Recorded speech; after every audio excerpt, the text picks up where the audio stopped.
आज एफआईआर हो रहे हैं तमाम लोगों के ऊपर जो आई लव मोहम्मद बोलने से कौन सा भावना आहत हो जाते बताइए। कौन सा राज्य ऐसा है जहां पर ये लोग शांति से रहने दे रहे हैं? चारों तरफ इन्होंने आग लगाने का काम किया, मणिपुर के अंदर नंगा करके महिला को घुमाते हैं। तो इसीलिए मैं कह रही हूँ जैन जी के नाम पे इनकी जो कुर्सी है ना, इनको कुर्सी जाने का डर है। ये जब से नेपाल वाला कांड हुआ है उसके बाद इन्हें डर है। डरने की जरूरत नहीं है भाई, लोकतंत्र में विश्वास करो, लोकतंत्र में विश्वास करो तो सब कुछ सही रहेगा। अगर लोकतंत्र में विश्वास करो तो जैन जी को नौकरी दे दो, जैन जी का पेपर लीक होना बंद कर दो, तो आपका जो कुर्सी है सेफ रहेगा। और हक और अधिकार की अगर मांग करेंगे तो जेल की रोटी खाएंगे, अगर हक और अधिकार की मांग नहीं करेंगे, जय हो मोदी बोलते रहेंगे तो आप सुकून से सोएंगे। जो इस पर्यावरण को रक्षा करने की बात करते हैं वो देशद्रोही है, उनके ऊपर एनएसए लग जाते हैं। आप बताइए वो व्यक्ति का मांग क्या था? छोटी सी मांग थे कि राज्य का दर्जा दे दिया जाए, 2 एमपी मिल जाए, इससे बढ़कर क्या मिला? वही सोनम वांगचुक है जिन्होंने मोदी जी का पीठ थपथपाए थे 370 हटने के बाद,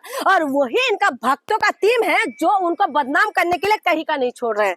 ठीक है, तो इसीलिए मैं कह रही हूँ कि भक्तों का टीम पूरी तरीके से लग गया कि उनके ऊपर एनएसए लग गया और देशद्रोही का काम किया। ऐसा क्या काम किया उस व्यक्ति ने जहां पर हिंसा की सपोर्ट तो उन्होंने नहीं किया? वो क्या नहीं किया? वो इंडियन आर्मी का रहने के लिए तंबू का व्यवस्था किया जो गर्म रहता है। लद्दाख जैसे उसमें सिचुएशन के लिए वहां पर पानी की कमी है, उस पानी की व्यवस्था को उन्होंने कर दिया। वो क्या देशद्रोही लोग करते हैं क्या? उन्होंने चाइना के विरोध में सबसे पहले आवाज उठा रहे थे। क्या ये देशद्रोही लोग करते हैं? क्या देश की रक्षा करने की बात क्या देशद्रोही लोग करते हैं? उन्होंने ऐसा क्या अवार्ड नहीं है जो देश के लिए नहीं जीता? उन्होंने जो है देश को क्या नहीं दिया बताइए? उसके बाद भी उनके नाम पे 3 इडियट मूवी बनाया जाता है। लेकिन आज ये भक्तों का टीम ये कह रहे हैं कि 3 इडियट मूवी बनाने के द्वारा जो है इनका एक प्लानिंग है। आप बताइए, जब इनका मूवी बने थे तो कांग्रेस का सरकार थे, तब इनको पता था कि ये बीजेपी आने वाला है तो इसलिए प्लानिंग बना रहे। बताइए, ये भक्तों का ये हालत है। तो इसीलिए मैं कह रही हूँ जिस व्यक्ति को पूरी तरीके से देश के लिए निछावर है जो व्यक्ति, आज उस व्यक्ति के नाम पे आप एनएसए लगा रहे हैं।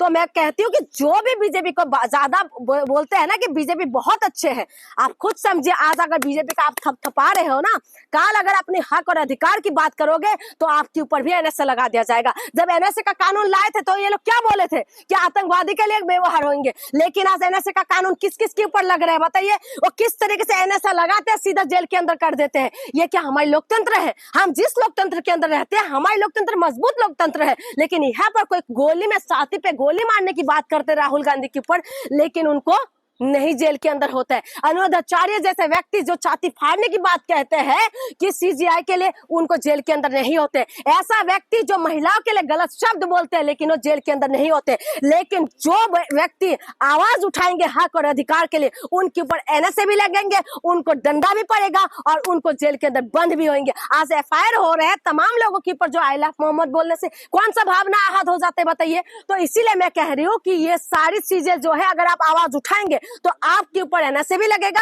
आपको जेल के अंदर बंद भी कर दिया जाएगा। बताइए सोनम वांगचुक ने ऐसा कौन सा क्या मांग कर दिया? वहाँ की हिंसा भड़काई। क्या हिंसा भड़काई भाई? क्या हिंसा भड़काई बताइए? नेपाल और जिस तरीके से नेपाल, बांग्लादेश, श्रीलंका का जिन्होंने जिक्र किया, तो जिक्र कर दे तो क्या हो गया भाई? जैन जी का जिक्र, जैन जी का जिक्र, जैन जी सिर्फ नेपाल और उसमें श्रीलंका के अंदर ही है क्या? या हमारे देश के अंदर जैन जी नहीं है? जैन जी का मतलब क्या है? आप बताइए, क्या जैन जी इस देश के अंदर नहीं है? और जैन जी बोल दिया तो आपको एनएसए लगा देंगे। और जैन जी को क्या भड़काया? किसने भड़काया जैन जी को?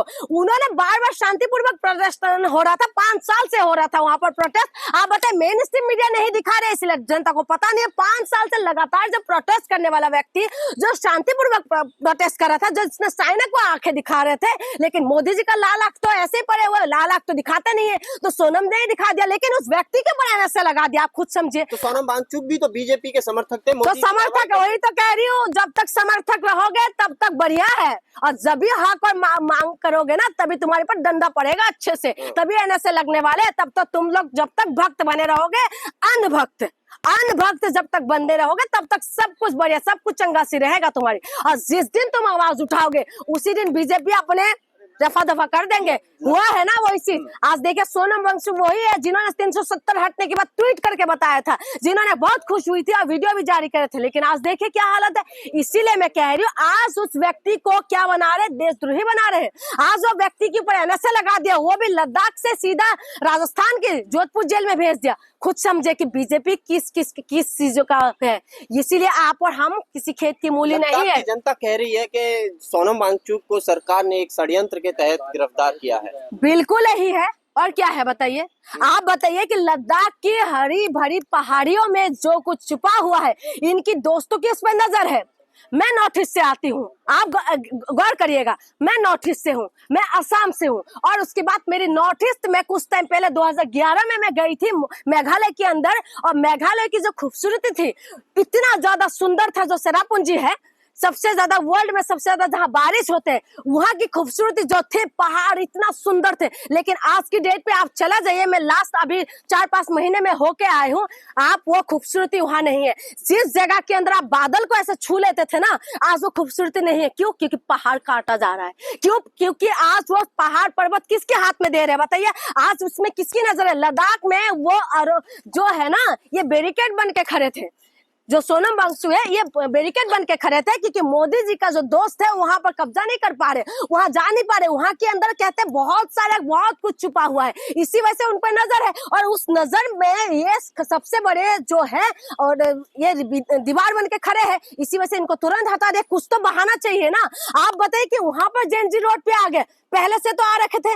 आज जैन जी का शब्द से बीजेपी का है ना, कुर्सी हिलने लग जाते हैं, इनको डर लगने लग जाते हैं। देखिए, हम एक मजबूत लोकतंत्र के अंदर मौजूद है, और मजबूत लोकतंत्र में ऐसा जैसे नेपाल जैसा श्रीलंका हुआ, ऐसा नहीं होगा। और हम विश्वास करते हैं कि नहीं होंगे। हमारे देश की जनता समझदार है, लोकतंत्र मजबूत है। लेकिन जो जैन जी है, उनको मजबूर कौन कर रहा है? ये सरकार नहीं कर रहे हैं। तुम जब लाठीचार्ज करते हो जैन जी के ऊपर, जब जैन जी कहते हैं कि हमारे पेपर लीक हो रहा है, लेकिन तुम क्या करते हो? उस व्यवस्था को रोकने की जगह क्या करते हो? तुम लोग धंधे मारते हो। जब जैन जी कहते हैं कि हमें जो है नौकरी दो, नौकरी के लिए जब जैन जी रोड पे आते तो तुम उनको क्या करते हो? दौड़ा दौड़ा के मारते हो, उनके ऊपर FIR कर देते हो। उसके बाद कहते हो कि जैन जी हमारे साथ में है। जैन जी आपके साथ क्यों होगा? किस मुद्दे पे होगा? आज तमाम जो मुख्यमंत्री है बीजेपी का, वो कह रहे हैं कि जैन जी अगर रोड पे आएंगे, सबसे पहले राहुल गांधी और तमाम विपक्षी नेताओं को मारने का काम करेगा। सत्ता किसके हाथ में है? विपक्ष के हाथ में है सत्ता, या तुम्हारे हाथ में है? 11 साल से कौन ले रहा है मजे? तो इसीलिए मैं आपको कह रही हूँ, सत्ता तुम लोगों के हाथ में है। सत्ता, नौकरी देने का वादा तुम लोगों ने करा, लेकिन अगर उस शब्द में अगर कोई भी बोलेगा तो उसको दंडा ही पड़ेगा। और जैन जी के नाम पे ना इनकी हालत थरथराने लग गए हैं। सोनम वांगचुक की गिरफ्तारी से पहले सोनम वांगचुक ने खुद कहा था कि अगर मेरे को गिरफ्तार किया तो लद्दाख के हालात और बिगड़ जाएंगे, लोग सड़कों पे ज्यादा तादाद में उतरेंगे। तो अभी हो तो रहा है। आप बताइए ना, ऐसा एक व्यक्ति जो देश के लिए निछावर है, ऐसा एक व्यक्ति जिसने तमाम अवार्ड लेके आए, विकिपीडिया आप देख लीजिए, रोमन मैग्सेसे अवार्ड उन्होंने लेके आए। तमाम अवार्ड जो है काउंट करते जाओगे खत्म नहीं होगा। वो अवार्ड उन्होंने लेके आया, जिन इंडियन आर्मी जो हमारी आन बान और शान है, जिन्होंने पाकिस्तान को जो है सबक सिखाने का काम करते हैं, जो हमारे बॉर्डर में तैनात रहते हैं, जो बर्फ का सीना फाड़ देते हैं, उनके लिए उन्होंने टेंट बनाने का काम किया। लेकिन उस व्यक्ति को तुम देशद्रोही साबित करते हो। पाकिस्तान से लिंक बताया जा रहा है ना, विदेशी फंडिंग बताई जा रही है। अरे मेरी बात सुनो भाई, जिसके हाथ में सब कुछ है ना, वो कुछ भी बोल सकते हैं, ठीक है? ये तो तमाम लोगों की पर से लगा देते हैं, फंडिंग होता है। क्या मोदी जी नहीं जाते चाइना? के DGP का ये बयान है। अरे मैं बता रही, DGP किसका है? सरकार किसकी है? ये तो देखो, किसकी सरकार है?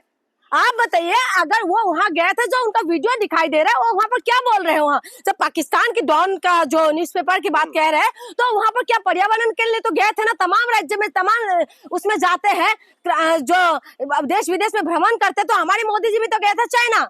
क्या बोला जाए बताइए? पाकिस्तान नहीं गए थे। आप बताइए, जब हमारे यहाँ पर ये अटल बिहारी वाजपेयी जी थे, तो उन्होंने बास का व्यवस्था नहीं किया था पाकिस्तान के साथ? क्या रिलेशन अच्छा बनाने की कोशिश नहीं कर रहे थे? तो मैं इसीलिए कह रही हूँ, ये सारी व्यवस्था, अरे आप कुल मिला के मैं आपको ये बता दूं कि जो महात्मा गांधी को नहीं छोड़ा इन लोगों ने, इनकी पालतू जो लोग हैं, ये जो कच्चेधारी जो लोग हैं, ये RSS जो है, इन्हीं की लोगों में से तो गोद से जाके गांधी जी को गोली मारे थे ना। जिस गांधी जी ने छोटी सी कपड़ों की एक टुकड़ा पहन के पूरा भारत से ब्रिटिशों को भगाने का काम किया, उनको इस तरीके से रहने नहीं दिया, उनके सीने पे गोली मार दी। आप बताइए, क्या उम्मीद करते हैं आप इनसे? इन्हीं की तो सरकार चल रहा है ना। उसके बाद आप सोचते हैं, वो देखिए, वो इंसान जो है, जो सोनम वांगचुक हमारे देश के लिए वरदान है, लेकिन उनको आज क्या करे ये लोग?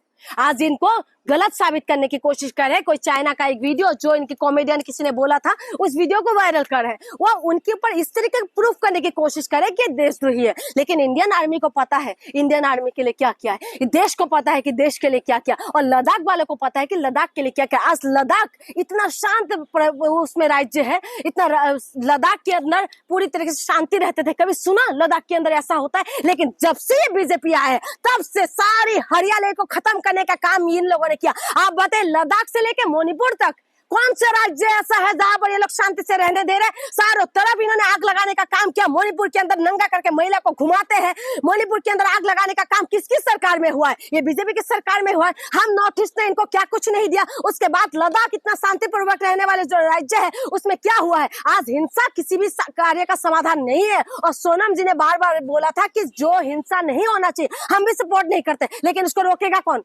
सरकार रोकेंगे या आप और हम रोकेंगे? बताइए।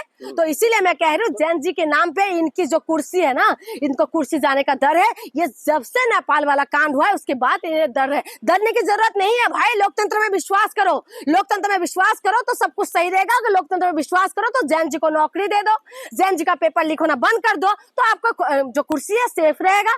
तो इसीलिए मैं कह रही हूँ, जैन जी के नाम पे डर। हिंसा की बात कही तो हिंसा रोकने के लिए ही तो उन लोगों को गिरफ्तार किया जा रहा है जो लोग हिंसा भड़काने की बात करते हैं। कौन भड़का है हिंसा?